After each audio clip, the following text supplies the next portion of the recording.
नमस्कार मंडळी, मी मंगला रुद्राक्षवार. माझ्या किचनमध्ये आपले खूप खूप स्वागत. आज मी तुमच्यासाठी एक खास पारंपरिक विदर्भातली भाजी घेऊन आली आहे, चुबकवड्या. ही रेसिपी 55 ते 60 वर्षापूर्वी माझी आजी आई करत असत. त्या काळी आजच्यासारख्या भाज्या मिळायच्या नाहीत, म्हणून घरी असलेल्या डाळीपासून अशा वेगवेगळ्या चविष्ट भाज्या बनवल्या जात. आज मी तीच रेसिपी थोड्या नव्या पद्धतीने सादर करीत आहे. चला मंडळी, जुन्या आठवणीला उजाळा देऊ. सुरू करूया आपल्या आठवणीच्या चविष्ट प्रवासाला.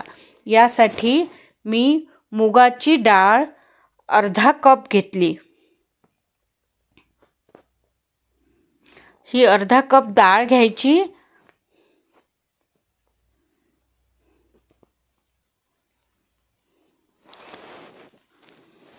आज ह्या चुबकवड्या आपण मुगाच्या डाळीपासून बनवत आहे. डाळ 3 पाण्याने स्वच्छ धुवून घ्यायची. डाळ बघा स्वच्छ धुतली. वरचं पाणी सुद्धा तुम्हाला स्वच्छ दिसत असेल, नाहीतर यामध्ये खूप पावडर लावलेली असते. त्यासाठीच आपल्याला स्वच्छ डाळ धुवून घ्यायची आणि 1.5 घंटा ती भिजायला ठेवायची. आता आपण ग्रेव्हीची तयारी करून घेऊ. 1 चमचा तेल घेतले, त्यामध्ये मोहरी घातली, जिरे, 1 मोठा कांदा,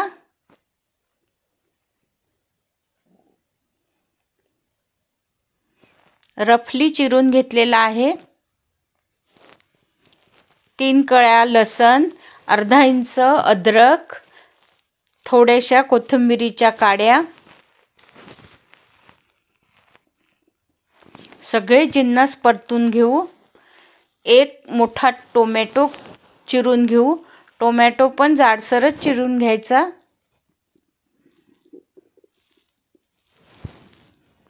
कांदा छान परतून घ्यायचा.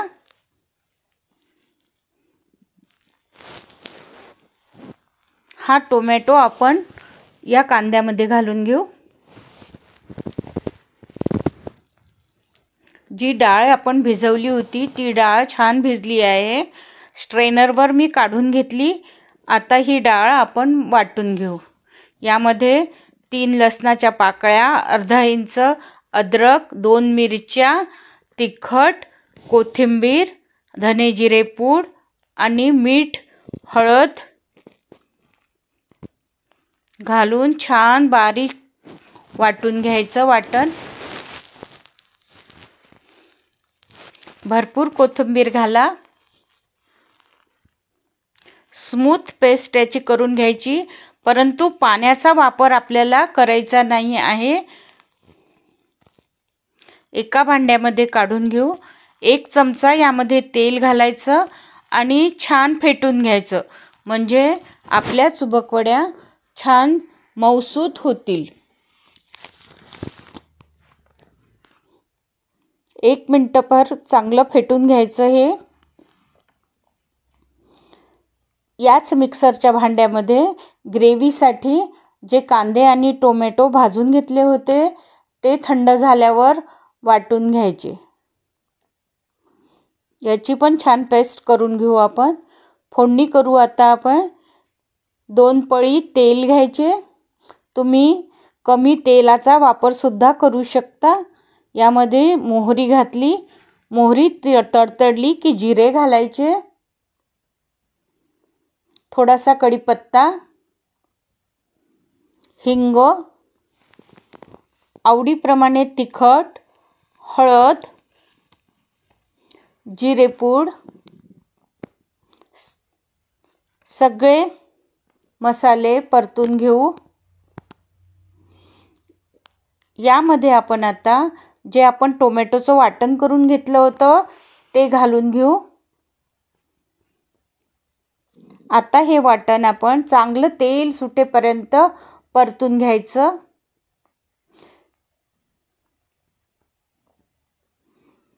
पूर्वी यामध्ये फारसा असं काही घालायचे नाही. 1 कांदा बारीक चिरून घातला थोडासा लसूण ठेचून घातला की पाणी घालायचं आणि त्यामध्ये चण्याच्या डाळीच्या बेसनापासून किंवा डाळीच्या वड्या घालायच्या, म्हणजे झाल्या आपल्या चुबूक वड्या. आता आपल्या वाटणाला छान तेल सुटलेलं आहे. यामध्ये 2 चमचे दही घालून घेऊ. दही तुम्ही घातले तरी चालते आणि नाही घातले तरी काही हरकत नाही.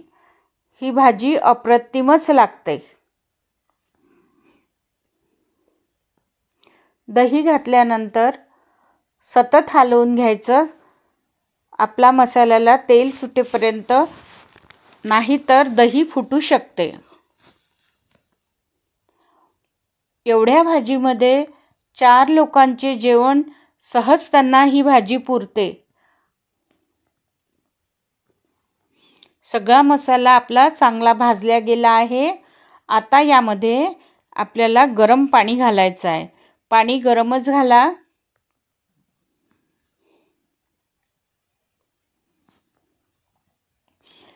ग्रेव्ही किती पातळ घट्ट पाहिजे त्या अनुषंगाने पाणी घालायचे.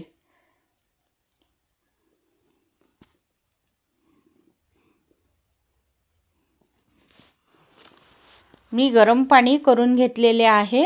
हे पाणी आता मी यामध्ये घालते. ही ग्रेव्ही थोडीशी पातळच ठेवायची.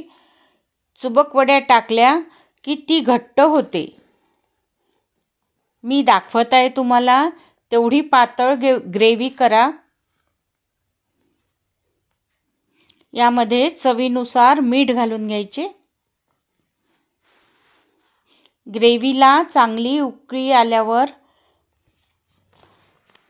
यामध्ये ह्या वड्या सोडायच्या. हाताला थोडं पाणी लावून घ्यायचं आणि अशा छोट्या छोट्या वड्या यामध्ये सोडायच्या. पण ग्रेव्हीला छान उकळी आली पाहिजे, नाहीतर ह्या वड्या चुबक वड्या फुटू सुद्धा शकतात. पाण्यात सोडताना चुबुक चुबुक असा आवाज येतो आणि त्यामुळेच या वड्यांना चुबक वड्या म्हणत असले पाहिजे. मला लहानपणापासून उत्सुकता आहे की या वड्याला चुबक वड्या का म्हणतात. तुम्ही मला सांगू शकाल का कमेंटमध्ये? तर नक्की सांगा बरे का की याला चुबक वड्या का म्हणतात. सगळ्या वड्या आपण घालून घेतल्या आहे. 5 मिनिटे ह्या चुबक वड्या आपण शिजवून घ्यायच्या. चुबक वड्या पाण्यावर तरंगायला लागल्या की वड्या शिजल्या म्हणून समजावे. हे बघा, वर तरंगत आहे पाण्यावर. थोडासा आपण गरम मसाला घालू. 1/4 स्पूनपेक्षाही कमी. अर्धा चमचा साखर. साखरीमुळे सगळ्या चवी मिळून येतात. तर मंडळी, ही झाली आपल्या लहानपणीची आठवण जागवणारी चुबक वड्याची झणझणीत रेसिपी. आशा करते तुम्हाला माझी ही पारंपरिक आणि नव्या चवीची रेसिपी नक्कीच आवडली असेल. तुम्ही ही नक्की घरी करून बघा आणि तुमच्या आठवणी माझ्याबरोबर शेअर करा. अशाच पारंपरिक खास घरगुती चविष्ट रेसिपीसाठी माझ्या चॅनलला सबस्क्राईब करायला विसरू नका. व्हिडिओ आवडल्यास नक्की लाईक शेअर करा. पुन्हा भेटूया नवीन व्हिडिओमध्ये. तोपर्यंत खायला विसरू नका आणि घरच्या चवीचा आनंद घ्या. थोडीशी